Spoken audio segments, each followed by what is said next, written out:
नमस्ते दोस्तों, स्वागत है आपका हमारे इस चैनल पे। तो इस वीडियो में हम क्लास 9 के एक्सरसाइज 7.1 का क्वेश्चन नंबर 3 को सॉल्व करेंगे। तो इस सवाल में क्या बोला जा रहा है कि एक रेखाखंड है जो कि ए बी है। ठीक, इसमें दो लंब है, दो लंब रेखाखंड है, यानी कि ये जो बी सी है और ए डी। ठीक, और क्या हम लोग को यहाँ पे सिद्ध करना है?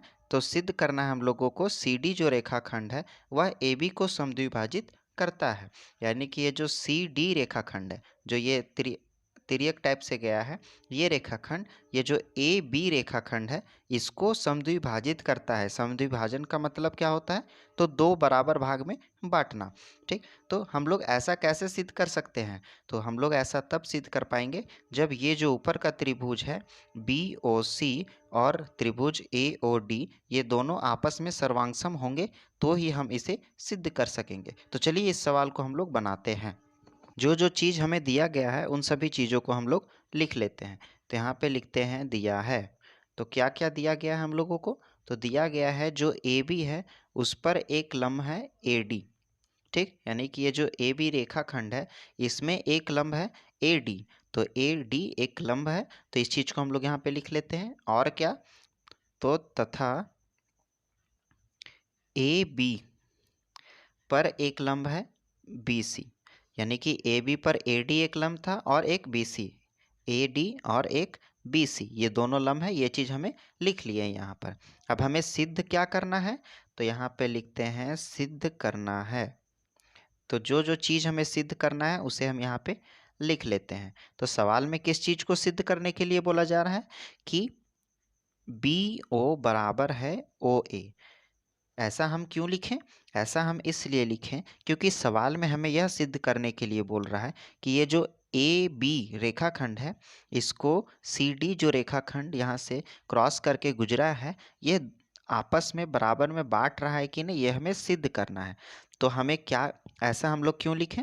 तो बी ओ बराबर ओ ए, अगर दोनों बराबर हो जाए तो ऐसा हो जाएगा कि सी डी जो है वह ए बी को बराबर भाग में समद्विभाजित कर रहा है। ठीक है, तो चलिए सबसे पहले इस चीज़ को उत्पत्ति लिख लेते हैं और उत्पत्ति में कैसे कैसे बनेगा ये चीज़ हम यहाँ पे लिखेंगे।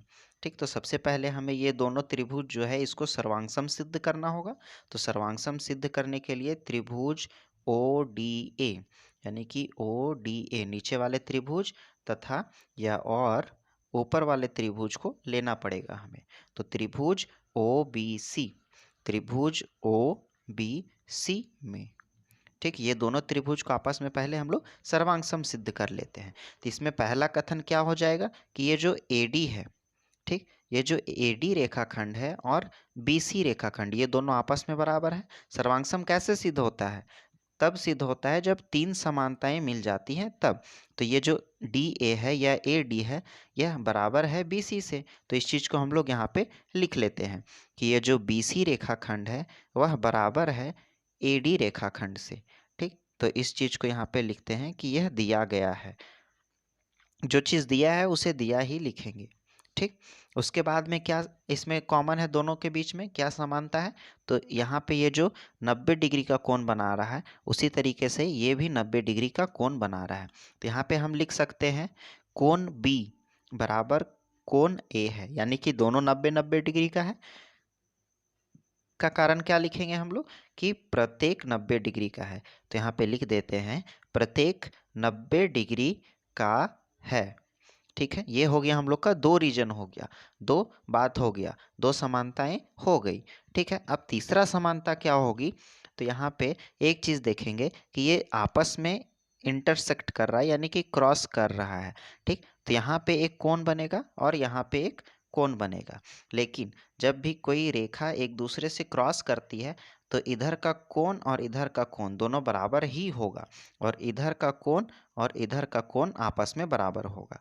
तो यहाँ पे जितना का कोण बनेगा उतना ही कोण यहाँ का बनेगा। तो ये हमें तीसरा समानता मिल गया।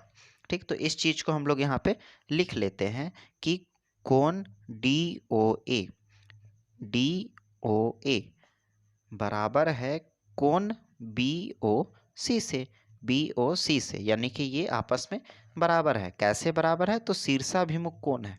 ठीक, इस तरीके के कोण को क्या बोलते हैं? तो शीर्षाभिमुख कोण बोलते हैं। तो यहाँ पे लिख देते हैं शीर्षाभिमुख कोण।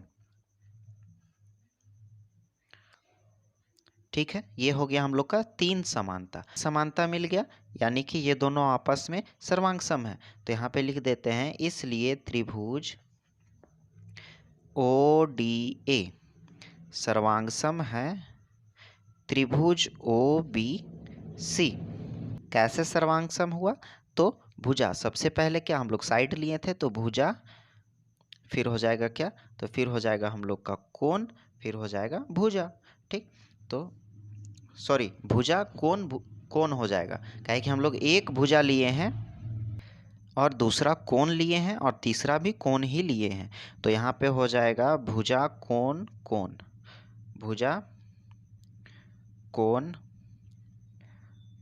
कोण सर्वांग समता से। ठीक, ऐसे करके हम लोग इसको लिख लिए। अब क्या लिखना है हम लोगों को? तो अब हमें मेन चीज़ सिद्ध करना है जो सवाल में बोला गया।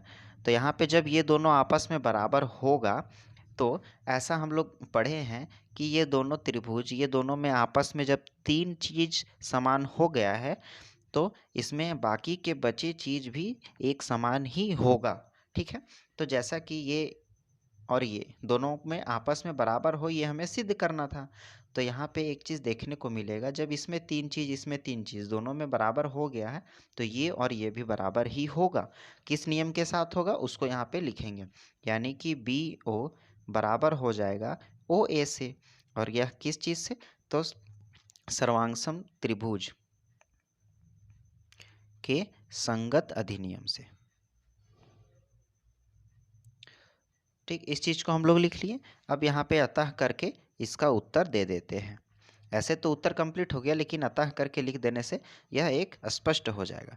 तो यहाँ पे लिखते हैं CD रेखाखंड AB को समद्विभाजित करती है, समद्विभाजित